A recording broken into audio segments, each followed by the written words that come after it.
Well, good morning and welcome. Thanks for joining our webinar today on tips for in-house lawyers on resolving disputes before proceedings. My name is Duncan Hope and I'm a partner in the litigation team at Irwin Mitchell, and I'm joined by my colleague Stephanie Reeves.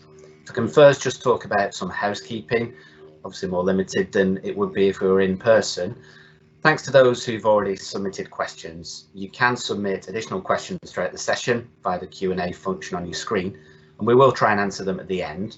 But if you could please include your name and email address, so if we don't get to your question, we can respond directly after the event. We will be recording the event and this will be sent out afterwards. Towards the end of the session, we'll be posting a feedback link, and if you could please just take 2 minutes to let us know your feedback, that'd be brilliant and much appreciated. We want to make these sessions as useful as possible for you. Now, for in-house lawyers, dealing with commercial disputes is often expensive, time-consuming and distracting, even though the vast majority never reach court proceedings. Now, coupled with the ongoing pressure to reduce external legal spend, in-house lawyers need to perfect the art of resolving disputes at the pre-action stage now more than ever.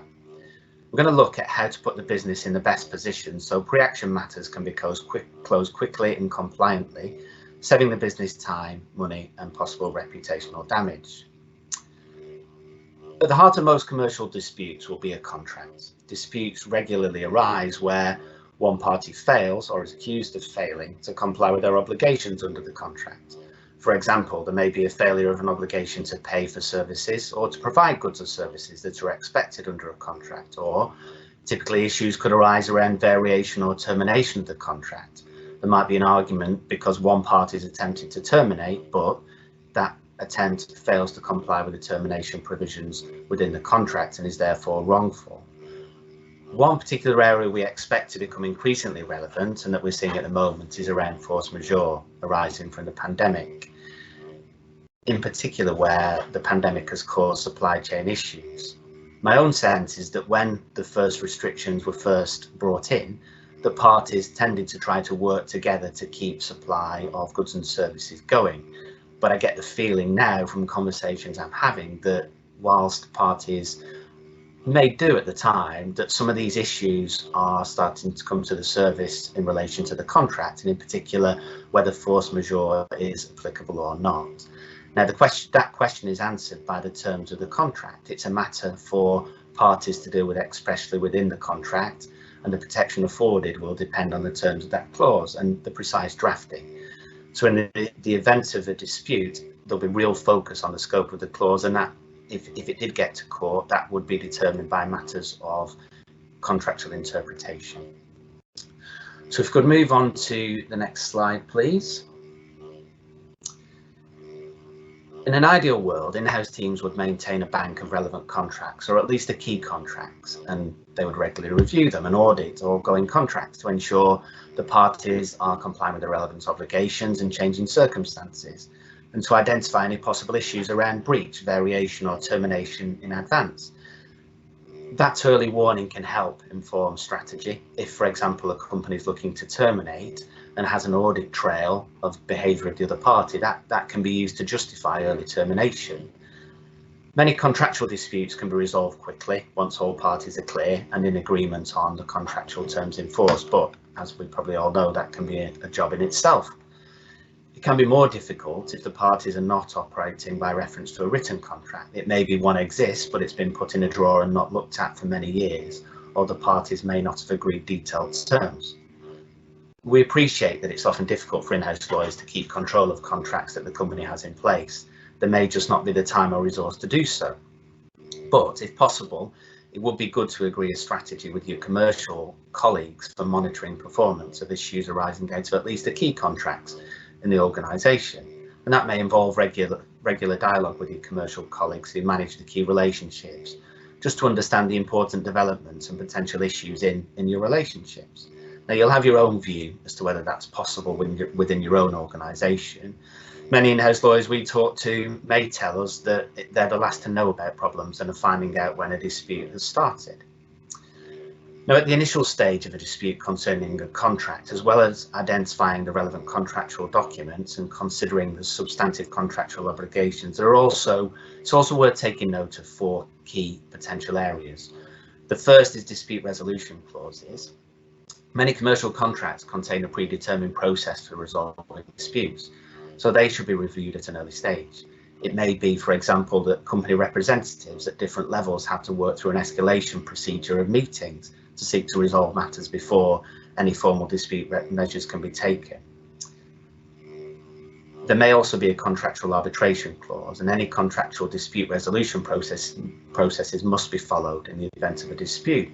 In your roles, you may want to shadow or at least direct the content of those discussions, and that's something that we're seeing a lot at the moment. And we've recently helped a board of directors work through the different levels of escalation set out in a contract to help them achieve a resolution which avoided proceedings, I'll say just. The second area, notice provisions, whether you're on the claimant or defendant side of a dispute, always check the contractual notice provisions to ensure any notices, particularly termination notices, are validly served, and it's really important to just pay close attention to that detail. Thirdly, contractual limitation deadlines. Just check whether there are any limitation deadlines or timescales expressly contained in the contract. Maybe a timescale to notify of a breach, for example. It could be other deadlines are incorporated into the contract by reference to standard terms relevant to your sector. But again, it's just worth checking whether these have been complied with. Again, maybe an ideal world, but again, if you could try to look at keeping a calendar of key contractual dates, such as notification deadlines, renewal dates or termination dates, at least perhaps when the issue is raised with you. Then finally, fourthly, limitations, exclusions of liability. Whether you're pursuing or defending the claim, check at the beginning whether the losses sought fall within any contractual exclusions or limitations. You will have seen clauses which attempt to exclude indirect losses or limit liability to the price under a contract. Grab the next slide, please. Another area where many disputes arise is the payment of commercial debts. It's generally accepted that the longer a debt remains unpaid, the less likely it is to ever be paid, so early detection and engagement is vital. In-house lawyers are only likely to become involved in our experience when debts are particularly large, disputed for a long time, and or where there are complex legal or contractual issues. It may be your first involvement is to send a legal letter, as your commercial colleagues may call it. And it's always important to ensure compliance with any relevant pre-action protocols when engaging with a debtor. For example, there's a pre-action protocol for debt claims, which applies in most circumstances where a business claims payment of a debt from an individual. Now, Stephanie will talk about protocols, which basically set out the court's expectations about how parties to a dispute will behave. If you don't comply with the protocols before issuing proceedings, that will inevitably lead to cost penalties being imposed by the court further down the line. Now, you may ask the question, well, why? Why is that relevant if we're talking about avoiding proceedings? Well, we'll talk about this through the webinar, but it's really important to act if you're the claimant or the defendant as though you are prepared to take it to proceedings, either yourself or to defend proceedings. And in terms of debt, obviously businesses should always check the status and creditworthiness of a debtor before taking formal legal steps, such as legal proceedings or a winding up petition. Now, next slide, please. And I'm just going to pass to Stephanie now, who's going to talk about the pre-action protocols. Thanks, Duncan. Yes, so before engaging in any pre-action correspondence, in an ideal world, you would always identify which pre-action protocol is likely to apply to your particular situation and ensure that it's complied with. Now, we appreciate that's not always going to be possible, so what I'm going to do is have a look at some of the general themes that we see within these protocols, which you might be able to take away from today. As Duncan said, the protocols themselves set out some general principles as well as some specific steps that parties to a dispute must follow when they are engaging with each other pre-action. The overall objective of these protocols is ultimately to guide the parties to resolve disputes pre-action. And as Duncan said, they must be complied with, otherwise potentially the court can and will, as we've seen, impose cost penalties down the line. Now, I've just put up some of the most, what I think is potentially the most relevant protocols here.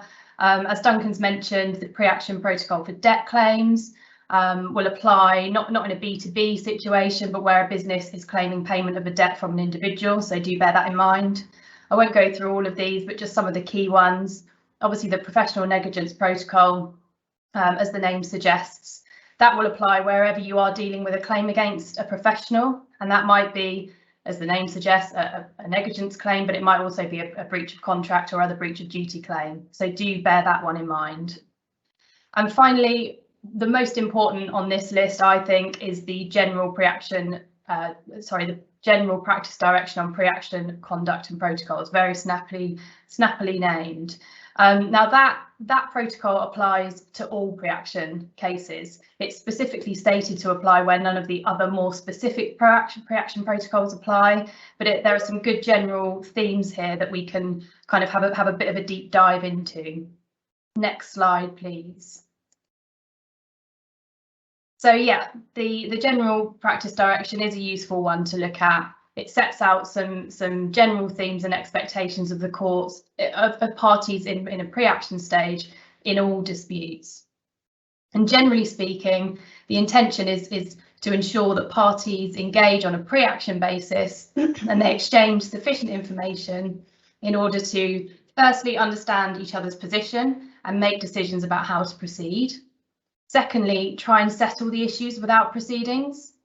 Thirdly, support the efficient management of those proceedings if you get there. And ultimately and overall, this sits over all of the protocols. The aim is to resolve the cost of resolving the dispute. So even if you don't consider the specific detail of all of the relevant protocols, keeping these kind of general themes in mind when you are dealing on a pre-action basis will certainly steer you in the right direction. Next slide, please. So let's have a look at some of the kind of procedural steps that are required under the general practice direction. Firstly, the claimant's letter of claim, and that obviously kicks the whole process off. That should include information such as the basis on which the claim is made, a brief summary of the facts, details of what the claimant wants from the defendant, and if that's money, how has that been calculated? The time limit within which the defendant should respond. Now, the CPR says that might be anywhere from 14 days in what they call a straightforward case, up to 3 months in what the CPR calls a very complex case. I will say I've never seen a letter of response arrive within 14 days, but you might be luckier than me. Defendant's letter of response is the next step. It must obviously state whether the claim is accepted. If the claim isn't accepted, state reasons why and explain which parts of the claim are disputed. If there's a counterclaim, that needs to be dealt with in the letter of response too. Now, just a quick note on documents. We will look at documents on a pre-action basis in a bit more detail later, but just to say, if you are sending a letter of claim or a letter of response, there is a duty on you to disclose key documents which are relevant to the dispute, particularly if you're referring to those documents in either of those kind of pre-action letters.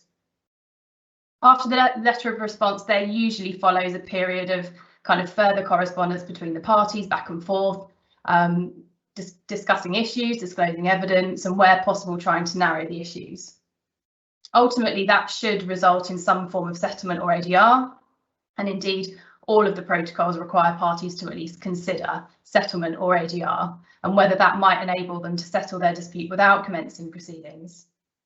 The general practice direction in particular also reminds parties that Part 36 offers are available to be made pre-action.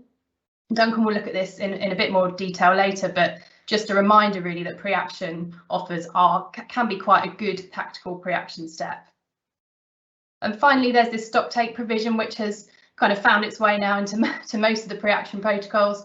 It essentially says that where the parties have gone through a protocol process, so letters back and forth, etc., and potentially had a mediation, if the parties still can't resolve their dispute, they should take a step back, review their respective positions, consider the papers, consider the evidence, and see whether proceedings can be avoided at all.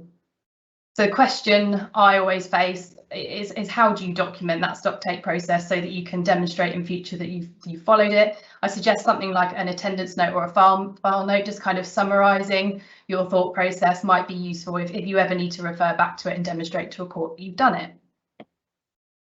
Next slide, please.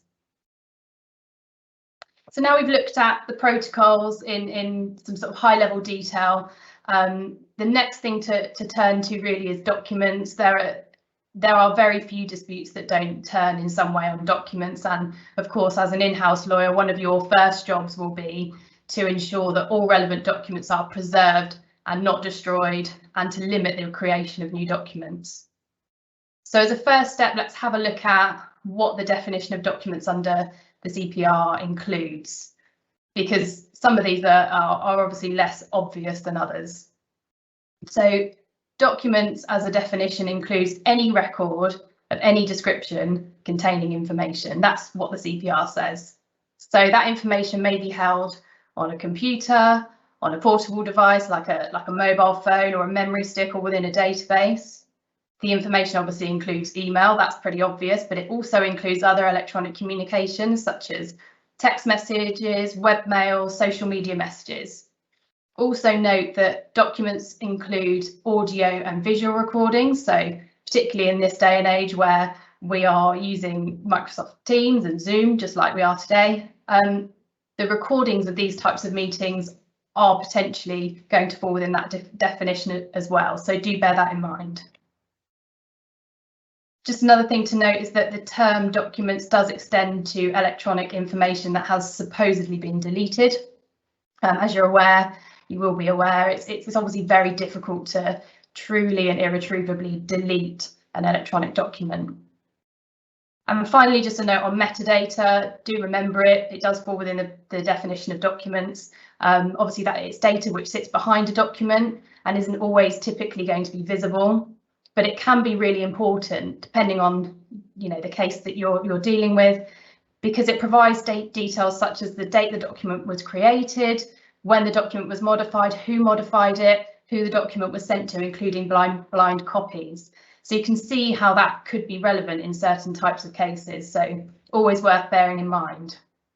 Just a few notes on preservation. Obviously the first step is going to be identifying within the business who are the relevant individuals who may have created or may in future create documents which are relevant to the issues in dispute here. As the in-house lawyer, we suggest you advise those individuals to preserve those documents at an early stage. That might also include reviewing your business's kind of document destruction policies, and we suggest considering those policies at an early stage. And of course, whilst you don't want to see all of the documents relating to a matter, certainly at the outset it's going to be important to ensure that the documents are preserved, and indeed you'll have a duty to ensure that you've at least taken steps to make sure that they are. Failure to do that will inevitably lead to some criticism from the court if you get there, and potentially lead to questions about your credibility. So just some suggestions as to what preservation might include: imaging a laptop or the desktop hard drives of key stakeholders, or in the alternative, copying electronic information from a laptop or a desktop into a safe place. Preserving data held on handheld devices such as mobile phones. Now, the easiest way to do that obviously is to take physical possession of the mobile phone. That's not always going to be possible. So an alternative is to take what's called a logical copy of that device. And finally, in the case of documents which are created by others online, it's always going to be useful, particularly if you want to rely on things like social media postings, it's always going to be useful to take some screenshots in case those are later deleted and you don't want to be dealing with the social media giants in terms of trying to get some documents recovered. Inevitably, with all of this, you're going to need some input from your commercial team and your IT team, and depending on the complexity, you may also need to involve a third-party agent in some of this work, because of course your objective is to understand firstly where the documents are stored, and secondly what needs to be done to preserve them. And just a final flag on creation of new documents, because of course there's nothing you can do about documents which already exist, and what you want to try and do is avoid people creating new documents that may ultimately need to be shown to the other side and the court, and those documents may ultimately harm your case. So it's important to make clear quite early on to the relevant stakeholders within the business that they should limit document creation where possible, and do be careful about the content and distribution of their communications which relate to the dispute. Now, it might be sensible, might be impractical, but it could be sensible to direct that all communications relating to this dispute come through you or one of your legal team, because of course many people don't realise that many of the documents they're creating will ultimately be disclosable. Next slide, please. So just moving on to privilege. Privilege is an issue which we know gives in-house lawyers sleepless nights. We are often asked about privilege by in-house lawyers because there are so many grey areas here. But of course, at a pre-action stage, you should certainly be considering privilege.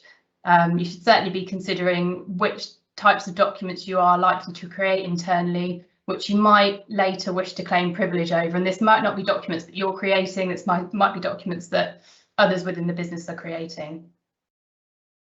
Particular to note is that internal communications concerning a dispute, even where they do relate to settlement, they won't automatically be covered by privilege.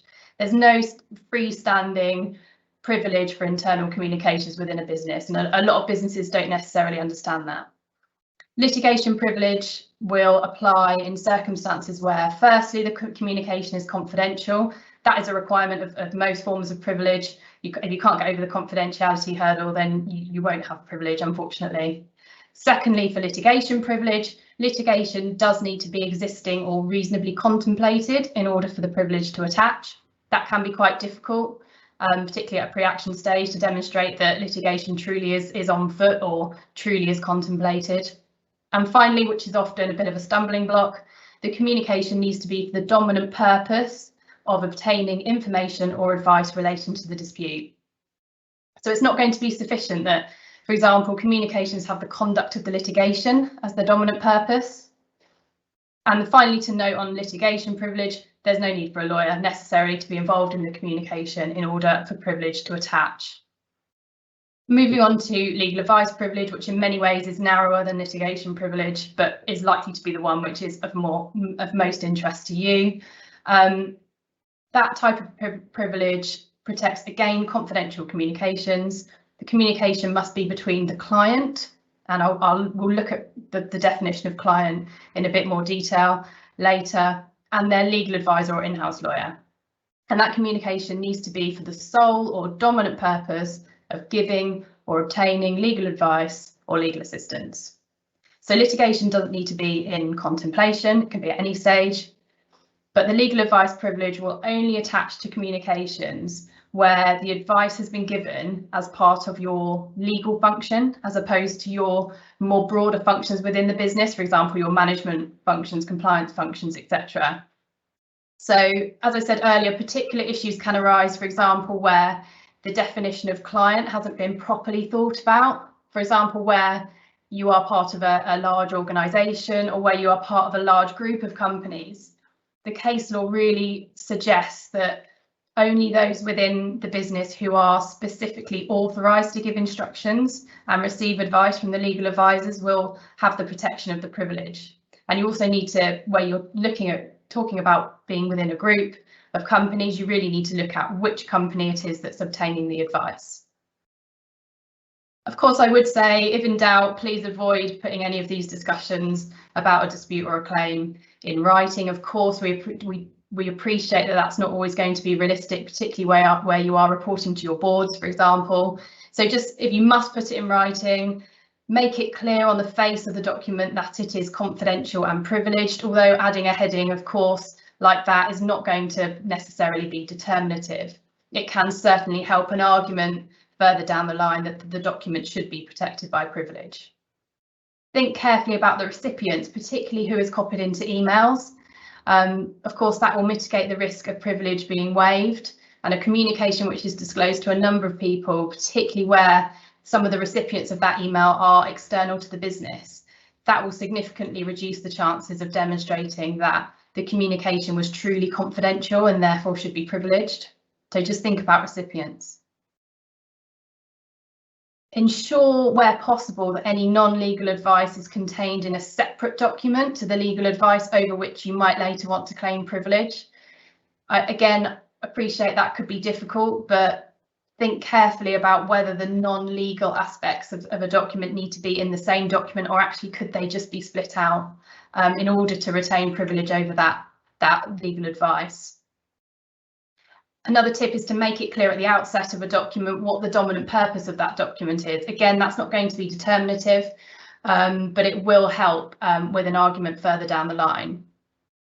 And of course, I would say if you're not sure about whether a communication is likely to be privileged, do consider instructing an external lawyer or a barrister to give you an independent view. Next slide, please. So just really briefly, must touch upon disclosure of documents pre-action. As I mentioned earlier, the protocols themselves do require some limited disclosure by the parties pre-action. Where the process has been gone through on a protocol basis and it doesn't produce all of the documents that you want to see, you might consider making a formal specific disclosure request on a pre-action basis. Now, this might be particularly relevant where, for example, there is a risk that a potential defendant will destroy documents or proceedings before, or material, sorry, before the proceedings start. Now, any pre-action disclosure request must pass the test set out under CPR 3116, which in essence is that both parties, so the applicant and the respondent, must be likely to be parties to subsequent proceedings. Secondly, if the proceedings in question had started, the documents in question would fall within a standard disclosure process. Now, I know standard disclosure is no longer the default, but that's still the standard under CPR 3116.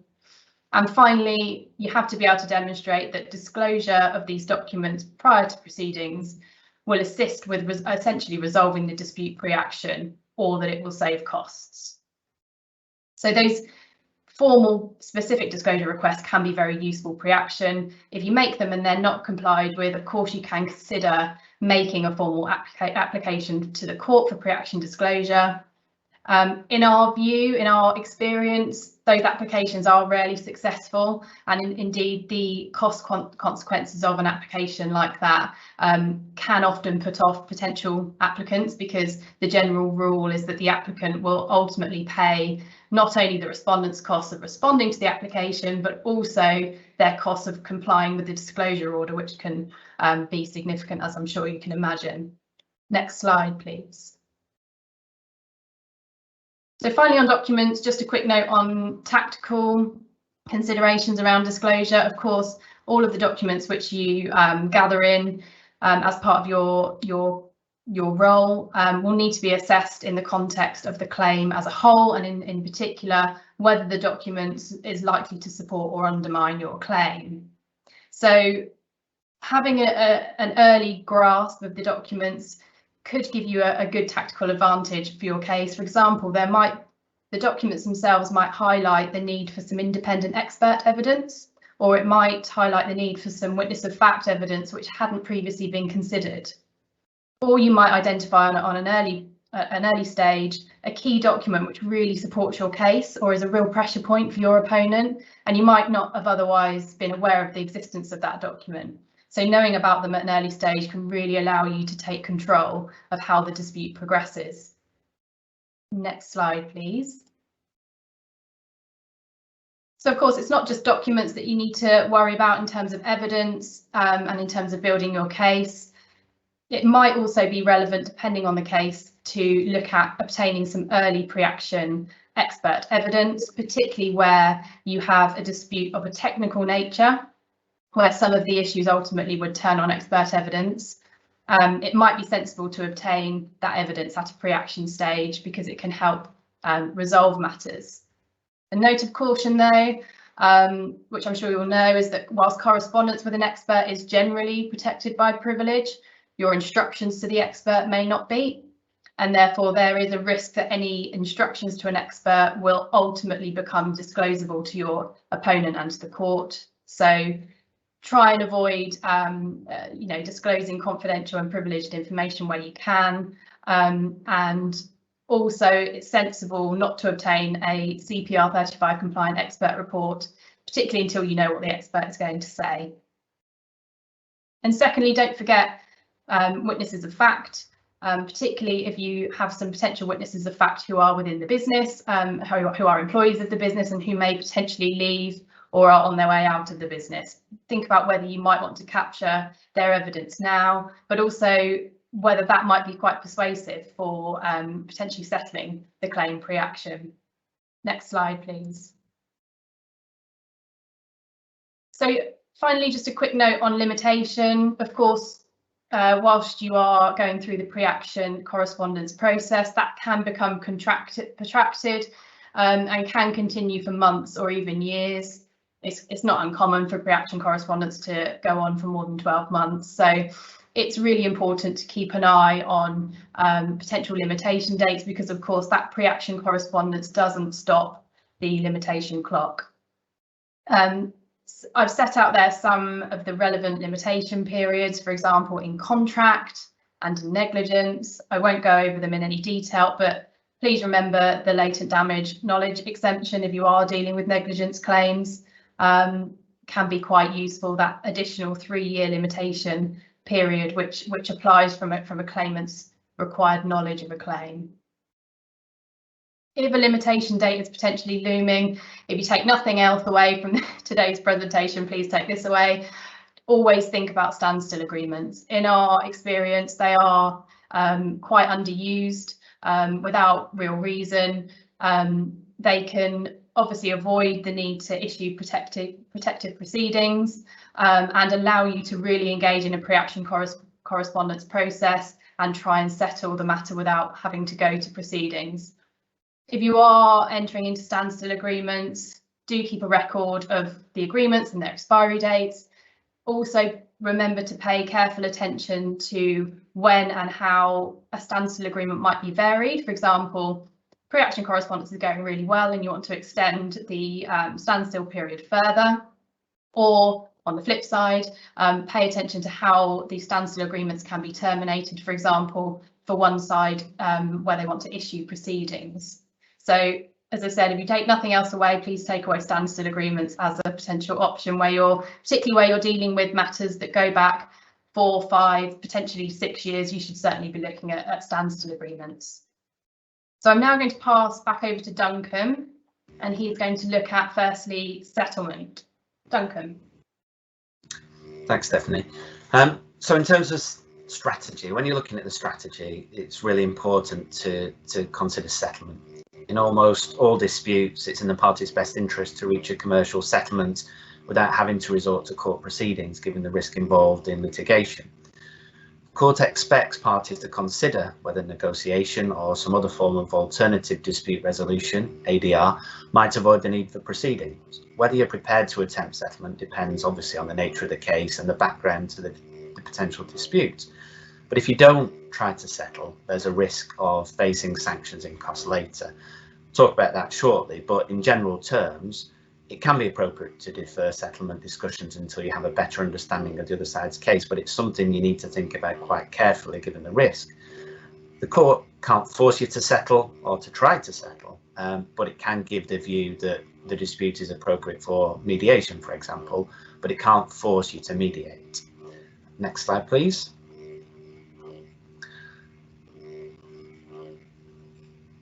So we'll talk about the different means of trying to settle a dispute shortly, but it's really important to bear in mind that there are some labels that are very relevant, and it's important you think about those given the nature of the discussions that might take place. And that's the without prejudice and without prejudice savings to costs position. If you are going to be making concessions aimed at achieving a resolution, the dialogue should take place under one of these two banners. Again, we want to act on the basis the court may get to consider a dispute. Well, the court might get to consider it if you're the defendant. It may not be in your control, but also it's important to send a message to the other side that you are acting as though the matter is going to court and you're ready for that. So dealing with without prejudice first, in general terms, correspondence marked without prejudice or dialogue where before you speak, you say, can we agree to speak on a without prejudice basis? That won't go before the court, but just applying the label doesn't work unless the discussions are genuinely aimed at achieving a resolution. So it's not appropriate to mark a letter without prejudice or agree to speak on a without prejudice basis and then think you've got carte blanche to say what you want if you're not going to attempt a concession.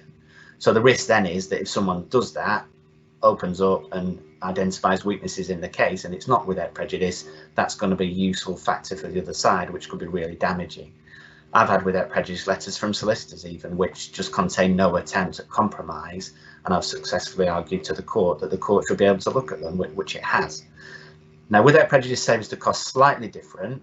In general terms, and subject to the same provision that it's got to be a genuine attempt to achieve settlement, it won't be considered, or dialogue which is agreed subject to that ban, won't be considered by the court until it's determined the issue, so most likely after trial.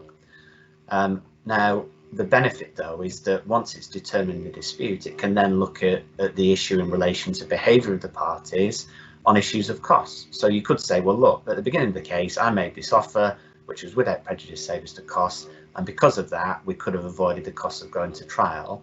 And that the court can take the view, well, this party's behaving sensibly. If that offer had been accepted, then it could have avoided all this time and cost. So there's going to be a sanction imposed. Now, again, why is it important if you're not going to court? Well, it's because it can be a pressure point in that if you've made an offer which is quite difficult to refuse, that can be a factor in driving the parties towards settlement and avoiding proceedings. Finally, just in relation to this slide, in most cases, if you do reach an agreement, it should be formally documented in the settlement agreement, because that provides clarity and a route for recovery if the terms of the deal aren't honoured. If it is intended that any settlement deal reached won't be binding until a formal settlement agreement is exchanged and completed, then the correspondence or discussions, it should be agreed that they are subject to contract. And again, that might be an important message to give to any commercial colleagues that are heading into battle to try and do a deal. Need to know about the without prejudice savings to cost point, but also subject to contract, in that unless you do that, you won't have the opportunity to agree the specific terms of that settlement. So if we could just have the next slide, please. So there are a number of different options in terms of how you are going to settle. If we look at commercial dialogue and negotiation first, sometimes the involvement of lawyers, whether in-house or external, can be counterproductive, and it can restrict what people are prepared to say or do. So commercial dialogue may be the best option for a free discussion, but obviously need to make sure that commercial contacts know to be careful about what they're saying, bearing in mind that without prejudice saves the cost points and subject to contract, but also they just need to be careful. Even within those banners, I would still recommend that there are limits as to how far they go in towards weaknesses or perceived weaknesses in their case. And obviously you won't be too concerned about agreeing the basis on how they are speaking whilst the other side is saying their piece, but obviously then from your own perspective, it then becomes really important before your commercial colleague is saying their piece and explaining their position. Finally, just on that, it'd be helpful for them to provide a note to you of any meeting so that you can understand exactly what's been said, because often, again in our experience, there can then be a dispute about whether an agreement's been reached, what was said, etc. Dialogue between solicitors is another one. Same rules apply. The nature of the dialogue will obviously be different as you move away from the commercial relationship. Mediation, which we'll come on to in a bit more detail shortly, but that's where the parties get together with advisors, doesn't have to be with legal advisors, to try and resolve the dispute with the assistance of a neutral third-party mediator. It's the most common form of formal ADR, which is why we'll just look at it in a bit more detail. Early neutral evaluation. This can be done as part of court proceedings, and recent case law has suggested it can compel early neutral evaluation, although that is in dispute, not necessarily clear, but most commonly it can be done by agreement. It's where an independent party is appointed to give the parties an assessment of the merits of the case. It can be a really effective tactical option, particularly where an opponent's convinced that they have a really strong case and they're refusing to concede or engage in other forms of ADR. You can effectively call their bluff by proposing early neutral evaluation, and that's what we're doing at the moment in a case we've got where we're the defendant, the claimant seeking to pursue a case that we say hasn't been explained properly, it has no merit. Despite that, the claimant is jumping up and down to say what a strong case that it has, and we've suggested early neutral evaluation on the basis that why not, if the case is as strong as they suggest. Now, it's generally not binding, but obviously a view from an independent third party can be really helpful in facilitating the resolution of the dispute. Arbitration, another option, private form of dispute resolution, which is it's agreed by consent. The parties can influence the process and the way it works. It doesn't have to be cheaper or quicker than court proceedings, but it can be because of the flexibility. So that it can be really useful because parties may want an answer despite the fact they're in dispute.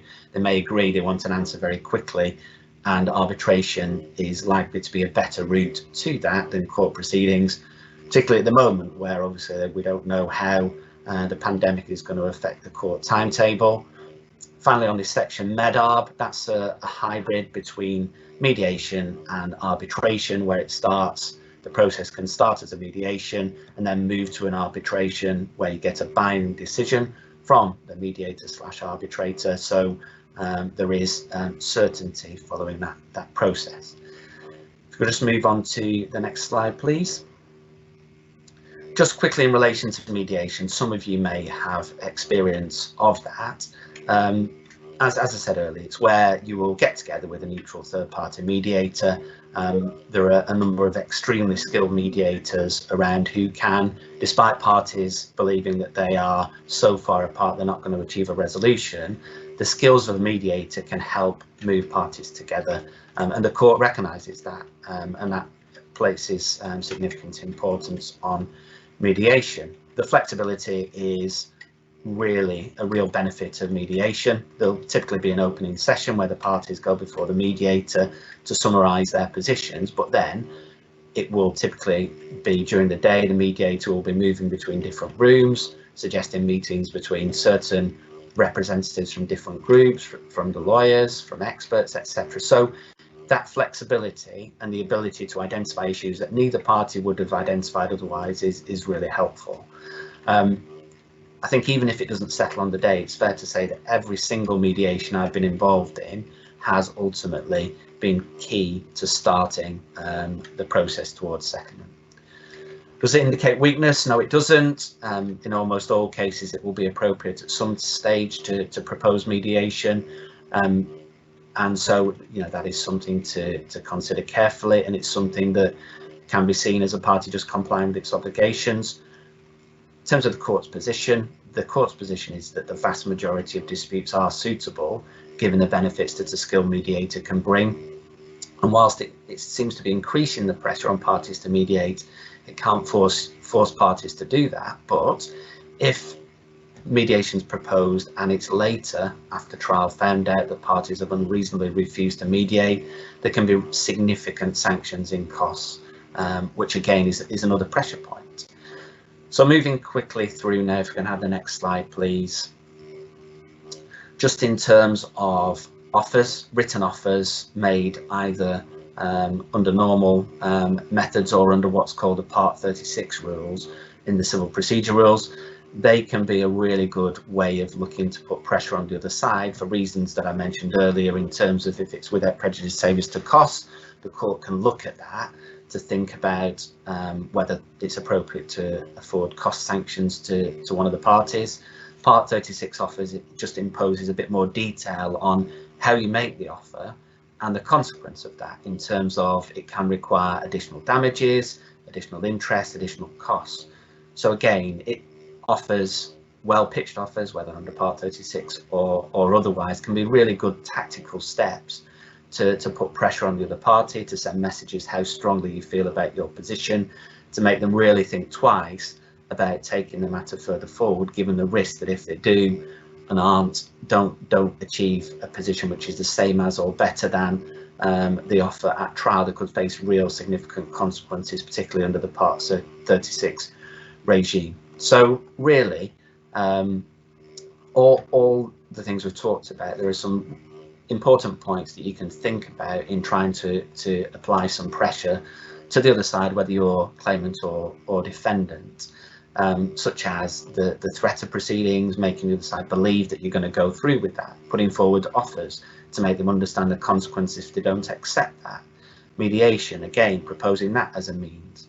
So, and disclosure, that can be a pressure point. So there are a number of options to think about in just trying to turn the screws and increase pressure on the other side to try and move them towards a resolution which avoids proceedings.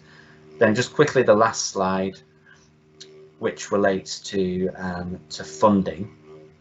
Now, there is a webinar next week which will talk about funding in a lot more detail, but just quickly to mention that one of the important things to check is whether the dispute or the legal costs of the dispute are covered under existing policies of insurance of the company.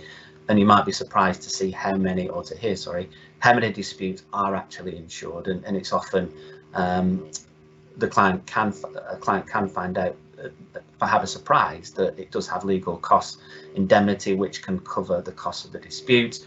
Beyond that, it is possible to think about things like funding from third parties or sharing risk with lawyers, and these are all issues that you should be discussing with your external lawyers if it gets to that stage. But as I said, it's certainly in terms of existing insurance, that's something to think about anyway.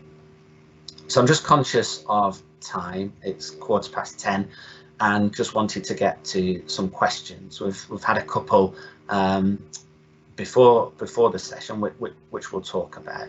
Now, the first one is on privilege, and if I just summarize the question, and Stephanie's going to answer this one.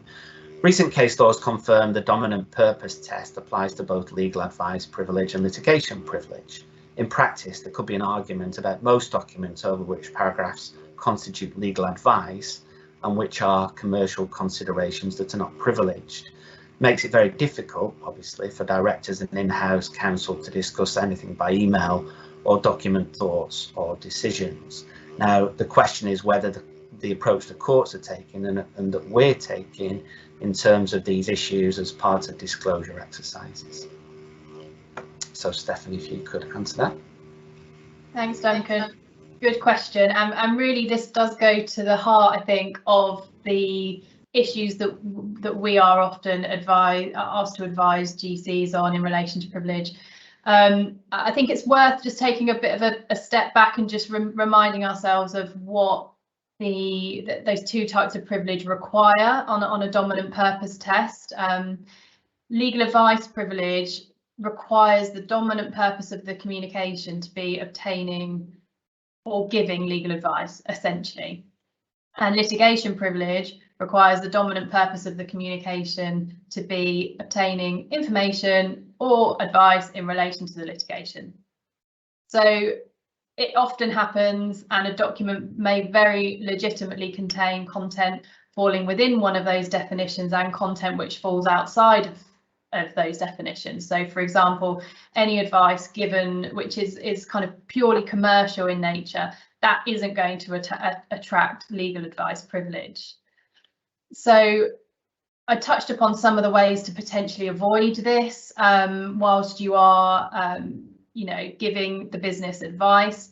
One way might be to make sure that your documents are worded in such a way to make sure that the dominant purpose is clear. You might for example, add a paragraph at the beginning of the document to say, actually, the reason we've created this document is for the litigation, or it is for giving legal advice. That might work, and it will certainly assist an argument down the line if you need it.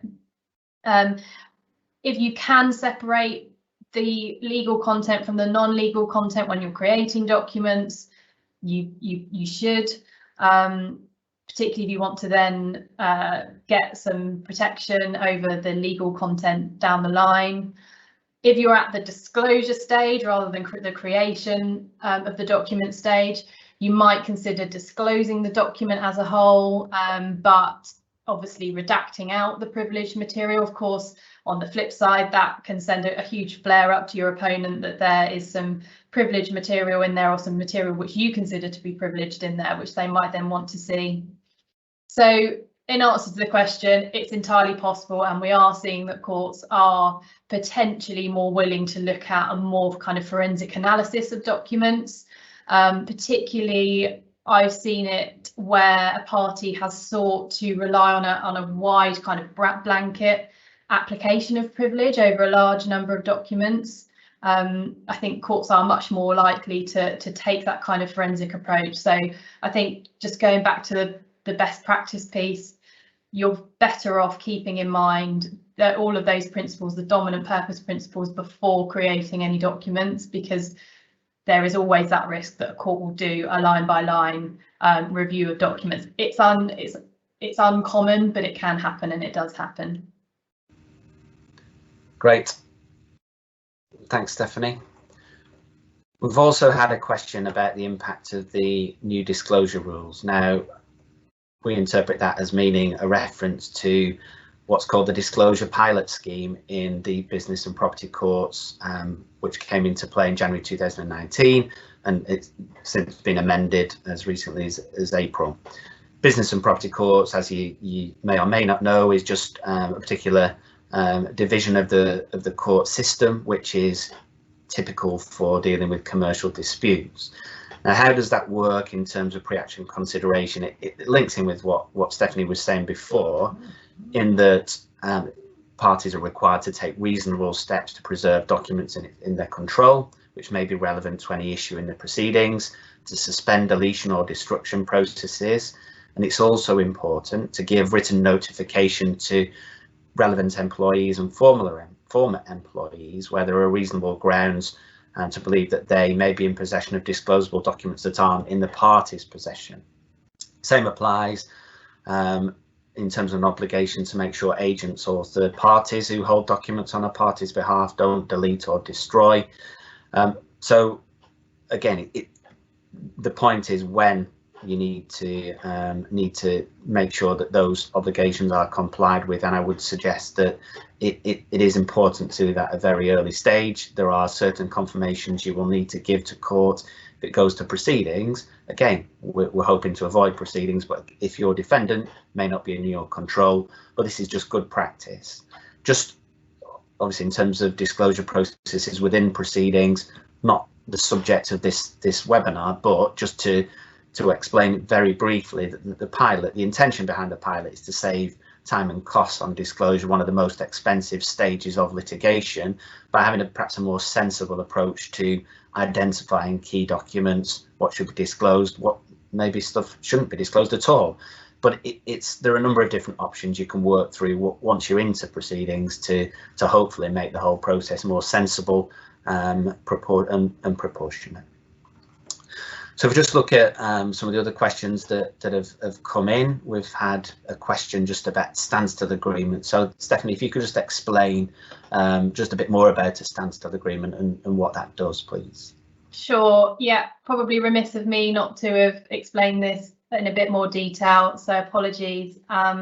So essentially, a standstill agreement is an agreement entered into between two parties to potential future litigation, and it's an agreement that you will essentially suspend or extend limitation. And what it does is it provides a timescale within, or a period within, which neither party can rely on a limitation defence, which relies upon time running between that time period. So that's a very kind of long-winded way of saying the standstill agreement will suspend limitation. Of course, what it doesn't do is it's not retrospective, so it will only apply as of the date that the agreement is entered into. So if limitation has already expired prior to that date, you're not going to retrospectively protect that claim. But if you can foresee that limitation expiry is coming up potentially, or you're not sure, if you're particularly at a very early stage and you haven't yet done that assessment as to when limitation is likely to be, if you are looking at matters going back 5 or 6 years, as I said, you should certainly look at potentially doing a standstill agreement. And a standstill agreement can be kind of open-ended. It can be, you know, it can carry on until the parties decide to serve notice on each other. Or you can, at the outset, you can agree what that time period is going to look like. So you can say, right, we're going to do a standstill for a year, or we're going to do a standstill for 6 months. And it just allows you that breathing space. It allows you to go through a pre-action process. It allows you to potentially mediate or potentially settle. So as I said, I'm a huge proponent of it. You can certainly get all sorts of precedent standstill agreements on all the good kind of legal knowledge databases. It's certainly worth doing that and familiarising yourself if you don't already. Thanks, Great, David. Thanks, Stephanie. And then probably just deal with the last one more question, and then as I say, we'll just have a look at the questions and answer those that we've not covered.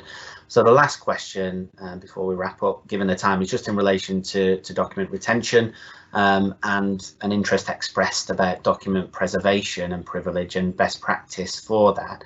Stephanie referred to it during the relevant section of the talk in terms of how to preserve and capture information.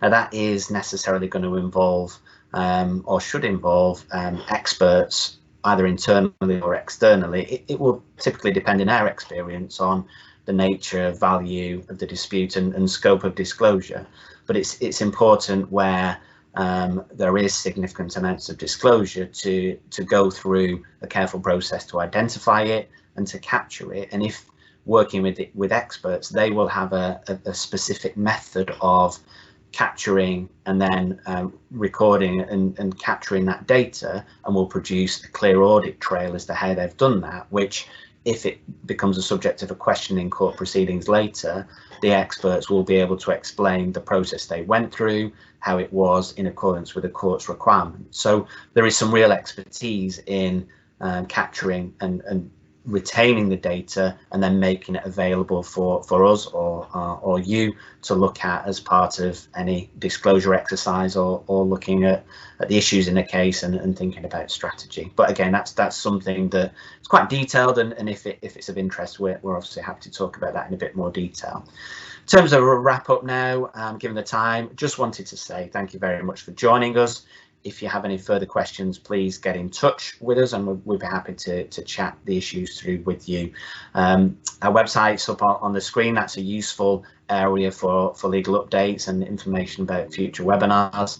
And as I said at the outset, if you could please let us know your feedback, and just take the time to just let us know what you think about today, and we can obviously take that on board when thinking about the approach to future webinars. But as I say, the main point of the wrap up really is to say thank you. Hope it's been useful, and hopefully get a chance to speak to you in the future. So thank you.